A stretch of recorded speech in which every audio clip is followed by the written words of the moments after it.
Amigos queridos, a quienes se enteran que nos visita hoy. Él es Andrés Muñoz, psicólogo de profesión, y nos viene a hablar sobre la sexualidad. ¿Cómo estás, Andrés? Bueno, ¿y tú, Kabir? Bien, gusto tenerte acá, amigo mío. El placer es mío, muchas gracias por invitarme. Y cuéntanos más sobre este rollo de la sexualidad que se puede abordar desde muchas aristas. Ah, claro. Bueno, la sexualidad en realidad me empezó a llamar la atención desde muy pequeño. Bueno, somos muchos. Claro, pero la verdad lo empecé a estudiar mucho más abarcativamente cuando yo entré a terapia, digamos teniendo 18 años, 19 años. Ya me di cuenta de la importancia que tenía. Entonces, de hecho, si uno, por ejemplo, mira la sociedad hoy día, tú ves que en la sociedad está hoy día muy expuesto todo lo sexual. Mira los carteles, cada vez la publicidad es más hacia en esa dirección, cada vez la música es más explícita en esa dirección, y en realidad es porque esto es lo que está ocurriendo hoy es consecuencia de algo que ocurrió antes y que ocurre a nivel social y a nivel individual. Y si a nosotros nos ocurre a nivel individual, sería así. Tiempo atrás, nuestros padres tenían reprimido el tema, no se hablaba de la sexualidad, era un tabú. ¿Sí? Había motivos religiosos, políticos, de lo políticamente correcto, etc. No se hablaba del tema y se reprimía. Entonces cada quien lo vivía, digamos, medio por las suyas. A su modo, exacto. Claro, y lo que aprendía, lo aprendía buena suerte. Y hoy día tenemos una exacerbación de la sexualidad, pero sigue sin hablarse de manera constructiva, ¿me entiendes? Por supuesto. Entonces, la consecuencia que tenemos hoy de una sociedad exacerbada sexualmente es producto de que se reprimió en un momento primero, ¿me entiendes? Entonces, la verdad a mí me interesa hablar de la utilidad que tiene la sexualidad, porque cuando uno habla de esto la gente al tiro piensa lo genital, o la relación sexual. O la procreación. O la procreación. Pero en realidad si uno es muy enfático en lo que acontece con la sexualidad, es que en los textos antiguos, desde siempre se habla de esto, como uno de los enigmas de la humanidad, o de la vida, mejor dicho, y se le asocia a la energía sexual a la energía divina, desde siempre, ¿sí? A la energía divina en el sentido de que el ser humano tiene solo una facultad que trasciende a la muerte. O sea, nosotros con nuestra inteligencia todavía no logramos crear vida sustentable, etcétera. Digamos, con todos los recursos económicos tampoco lo hemos logrado.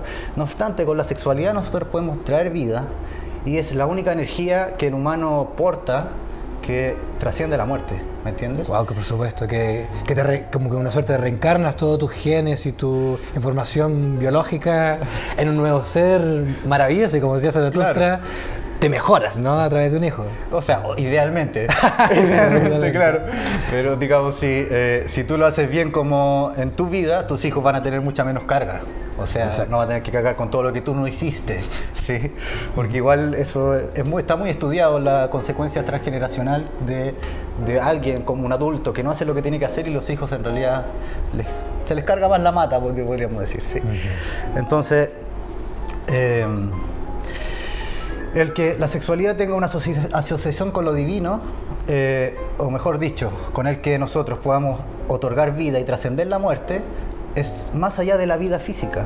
Es decir, tú cuando quieres hacer un proyecto y traer algo que está muerto todavía, que está en tu mente aún, y lo quieres llevar a la vida, es decir, que se haga realidad, ahí también se pone en marcha los recursos sexuales. Pero el problema es que la gente no sabe qué es la sexualidad y no sabe usar la sexualidad, ¿sí? De hecho, hoy día, no sé, si lo analizamos como ocurre a nivel social, tú ves las publicidades, y las publicidades, por ejemplo, de WOM, que te muestran a un abuelito andando en skate, así muy joven, súper a los lados, claro, y que, digamos, no sé cómo era el eslogan, pero digamos como el tiempo, no sé, algo, ¿sí? Claro, puedes ser joven toda tu vida. No, claro, más o menos esto te decían, lo cool, aunque seas viejo, puedes ser joven igual, ¿sí? Claro. O esta del BBVA de, ¿cómo es? Los jubilolos. ¿Sí? Jubilolo, ¿sí? Entonces que aunque te jubile igual puede ser lolo. Entonces que está hoy día idealizada un momento de la vida humana que es la adolescencia, ¿sí? La juventud. Y en la juventud es particularmente el momento en donde más se despliega la sexualidad, ¿sí? Entonces, analicemos esto para poder comprender cómo funciona o cómo nosotros en nuestra vida podríamos usar la sexualidad más allá de una relación de pareja. ¿Sí? ¿Te tinca? Por favor, hagámoslo. Estoy de acuerdo porque estoy sorprendido con todo esto porque creo que también soy un jubilolo. Por favor, ayúdame a no hacerlo. Bueno, entonces si miramos la adolescencia, no es del todo correcto el que la adolescencia es el momento de maduración sexual, ¿sí? Ahí sí madura lo sexual en la adolescencia, pero es más correcto la maduración terrenal, porque también crecen los huesos, crecen los músculos y particularmente cambia la voz. Entonces el joven, más la mujer que el hombre, se siente preparado en el mundo en la adolescencia, ¿sí? El hombre joven tiende a replegarse en esa edad, ¿sí? Y se siente medio indefenso con tantas cosas, indeciso, además que las mujeres son tan intimidantes con su belleza y sus palabras tan elocuentes. Entonces, en ese momento, el adolescente se ve como sobrepasado por unas fuerzas que no puede ocupar, ¿sí? Porque en realidad la que te dice la sociedad o la manera de usarlo es la pornografía, eventualmente llegan a la pornografía, o no se le enseña a masturbarse sanamente, se les dice que masturbarse está malo, que en realidad eso lo único que produce es un problema, que es el problema que vimos al principio, se reprime y después la sexualidad surge, exacerbada, claro. Se exacerba, claro, pero se exacerba por una vía perversa. Eso significa que un chiquillo que sea muy reprimido va a tender más hacia la droga, por ejemplo, a todo lo que sean conductas límites, ¿sí? Porque ahí va a salir el impulso sexual por la vía destructiva, no por la vía constructiva, ¿me entiendes? Wow, por supuesto. Por eso es importante que un joven tenga una muchacha que ame románticamente, ¿sí? Que no se encuentre con la sexualidad al tiro, sino que la idealice y la ame, digamos, y imagine cosas. Y así también con la muchacha, con el muchacho, ¿sí? Porque eso va, digamos, transformando esa fuerza que o si no es muy despiadada. Steiner lo dice de una manera muy bonita. Rudolf Steiner dice, si no se hizo bien el trabajo entre los 7 y los 14 años, es decir, si un joven no tuvo música, si no tuvo artes, si no tuvo disciplinas de la belleza, entonces en la adolescencia vamos a ver que se despierta el lobo, la serpiente y el zorro. Y eso es muy notorio en un adolescente, que es, digamos, un adolescente que no tuvo un buen apoyo entre sus 7 y sus 14 años. Porque vemos que aparece el lobo en el sentido que son voraces, todo lo que hacen lo hacen al extremo, ¿sí? Y exacerbado y hacia lo destructivo.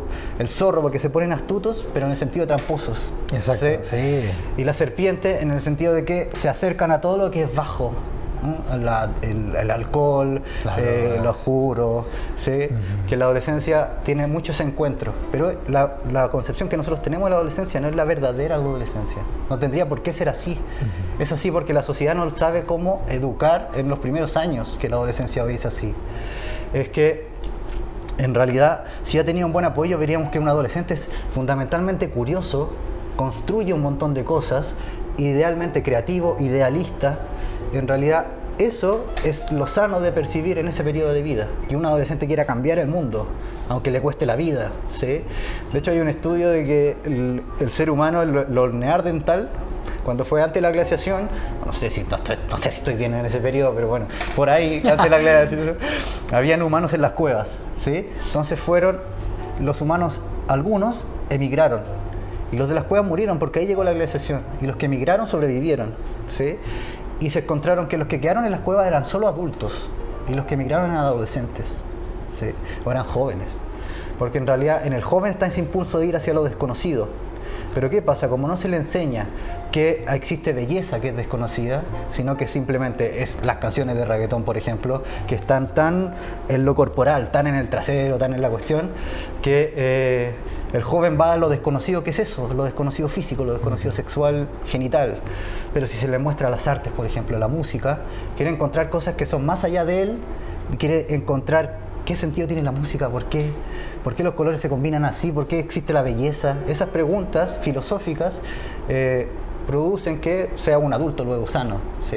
O mejor dicho, que en la adolescencia sane mucho de lo de su infancia, ¿sí? Claro que sí. ¿Me sigue hasta acá? Por supuesto, sí que... Sí. Entonces, No, por favor, prosigue.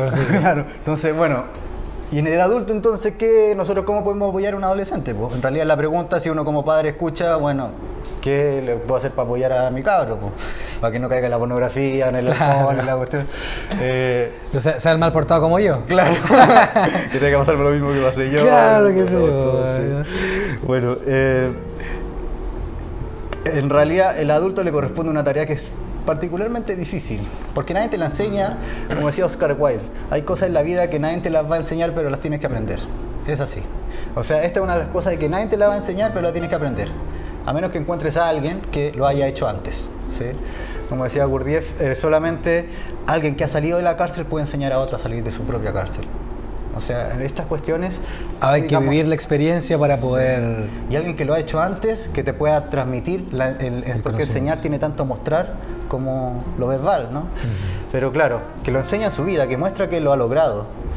Por ejemplo, yo haciendo una confesión en televisión, que es la... ¿Qué lugar más pido a la mamá para hacer piola, confesiones? Claro. Rompiendo el paradigma de que en realidad de esto no se debería hablar en televisión. Que, claro. Por ejemplo, yo me relacionaba con amigos y, bueno, hombres, y tú le preguntabas, bueno, ¿y la pornografía? Y más o menos todos ven pornografía, más o menos relativamente... Es una actividad normal. Una actividad normal, claro, cotidiana, qué sé yo, un par de veces a la semana. Que es fatal, igual, de todas formas. Sí, bueno, tiene muchas consecuencias en el cerebro, etc. Bueno, entonces yo me tomé la decisión de no ver más pornografía. Muy bien. Además, hace un tiempo atrás, te lo tomaste la decisión. Sí. Ya, dale. Y en realidad te encuentras con que en el momento que lo tratas de dejar, te das cuenta que es una adicción. Porque ahí te das cuenta de lo difícil que es dejarlo. Claro. ¿Sí? Entonces, cuando di ese paso, empecé toda una batalla interna de por qué dar ese paso, ¿sí? Y entonces me encontré con la cuestión de que la verdad, nosotros tenemos tan mal entendido lo que es lo femenino, por ejemplo, lo que es lo masculino. Se asocia lo femenino al feminismo, se asocia lo macho el hombre al machismo, que es una cuestión que, podríamos decir, una es una ideología y otra es una constitución. Y en verdad no tiene muy poco que ver. ¿Sí? O sea, obviamente la construcción social te condiciona a ti como hombre. Para mí fue muy difícil, digamos, mostrar mis sentimientos porque... La sociedad te decía así, que el hombre nos llora. Y ser sensible más o menos de signo de debilidad, etc.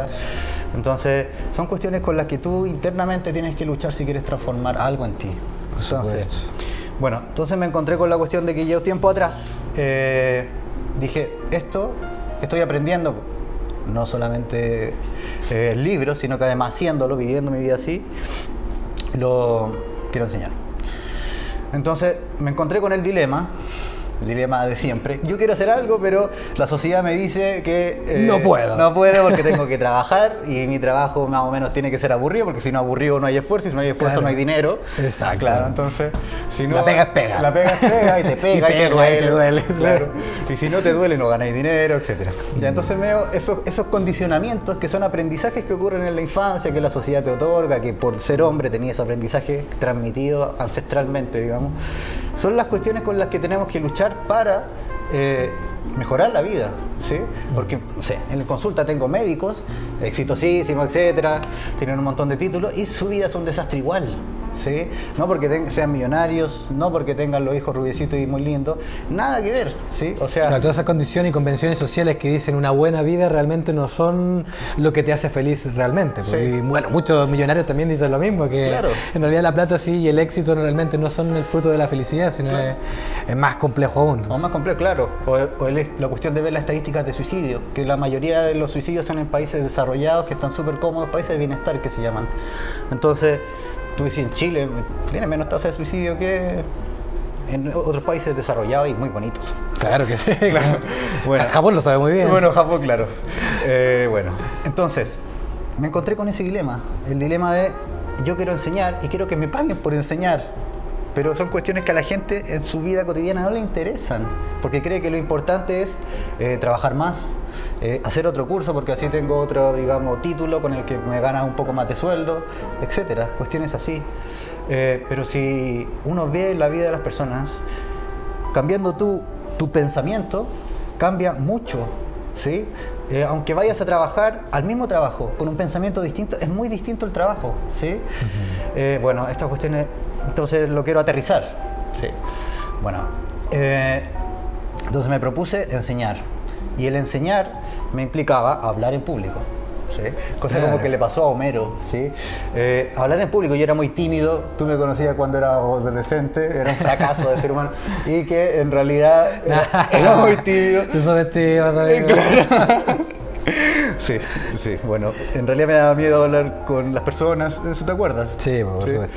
Y me puse el propósito de querer hablar en público, ¿sí? Homero, por ejemplo, el que escribió la Ilíada, él quería hablar en público y era tartamudo, pero era tanto que deseaba hablar en público, ser orador, que él se metía arena en la boca y empezaba a hablar con la arena en la boca, y si tartamudeaba, se atoraba con la arena. Entonces, ahí él tenía un propósito claro de lo que quería y seguía ese propósito, ¿sí? Entonces, yo en realidad medio titubeante aún, ya quería hablar en público, pero claro, el día anterior no dormía nada y cuando estaba ahí... Los nervios y las manos sudadísimas. Sí. Pero lo continuaba haciendo, al principio era horrible, etcétera, nadie entendía nada, yo tampoco, y lo seguía haciendo. Y después, ya ahora en 2015 podría decir, que se estableció lo que es la escuela de desaprendizaje. Y que ahí transmito los principios que son... ¿De qué manera tú desaprendes todo lo que aprendiste? Claro, todo eso que ahora te hace daño, todo que te hace obstáculo, ahora lo que olvidas y vuelves a forjarte a ti mismo como claro. quieres y deseas. Claro, diría, no se puede olvidar, pero en cierta medida lo tienes que transformar, ¿sí? Porque lo que te enseñaron no es que lo puedas borrar con una goma de borrar, sino que en realidad tú tienes que hacer un camino por lo cual dirigirlo en otra dirección. Eso es todo un arte, ¿sí? Porque no se puede borrar y escribir algo nuevo, ¿sí? En el libro que los demás escribieron por ti está con tinta imborrable. Entonces sí. No funciona así, pero el desaprendizaje sí se entiende en el sentido de que tú le das una nueva dirección a la vida. O sea, vas al mismo trabajo de siempre, pero ya no con el objetivo de ay, que lata el lunes, la cuestión, tengo que trabajar porque así es la vida y que lata de existir, sino que vas al trabajo porque a través de eso tú estás haciendo alguna transformación, etcétera. El propósito de cada quien. Magnífico. Y retomando el tema de la sexualidad, sí. Igual tú dijiste algo que me llamó mucho la atención y yo creo que es fantástico, de que la energía sexual también es la energía de la creación, del movimiento, de lo que te impulsa a hacer cosas. No es básicamente la creación genital nomás de que dos cuerpos se unan para formar un tercero, sino esta que puede llevar a cabo los sueños. Entonces eso es algo que tampoco nadie lo dice, que es algo netamente proveniente desde esa energía del cuerpo, desde esa parte del cerebro, y que ha provocado que, no sé, mucha gente sea exitosa y otra misma al mismo tiempo de no saber ni manejar estas energías maravillosas, se sienta estancado y frustrado porque nunca ha podido hacer lo que desea. Claro, o que tiene la familia perfecta y se enamora de la tipa y se le arruina la vida, cosa que es súper común, sobre todo en ciertas esferas, podríamos decir, que tienen esa facultad de... No sé si es una facultad o es un defecto de desviarse, ¿sí? Pero porque ellos no dirigen la energía sexual. Pero es que nadie te enseña a dirigir la energía sexual. Te dicen, bueno, si estás, qué sé yo, te despertaste entusiasmado en la mañana, tienes solo un camino a seguir, ¿sí? Entonces no te enseñan. Exacto. Entonces lo que quiero decir con lo que voy a concluir es que si un adulto se pone un propósito y sigue ese propósito de vida, encamina su energía sexual, porque va en la función creativa de lo sexual, ¿me entiendes? Porque si lo vemos en la función genital, es crear una nueva vida. Y en la función mental, la energía sexual es dirigirse hacia algo, y esa dirección hacia algo, tú la inseminas, ¿sí? Y comienza a crecer un nuevo proyecto. Pero al principio hay que cobijarlo mucho, hay que darle mucho calor, mucha energía. Es igual que un hijo, pequeño, ¿no? Igual que un bebé pequeño, al principio es mucha energía, pero digamos, si tú te desvías de ese camino, en realidad el adolescente va a ver que a él también se le va a desviar la energía. Sí.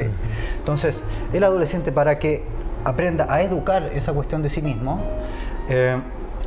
tú como adulto tienes que tener una meta en el camino y esa meta dirigirte incesantemente, ¿sí? O sea, de manera muy heroica, porque cuando tú te pones una meta, empieza al tiro el mundo externo a decirte no se puede, claro.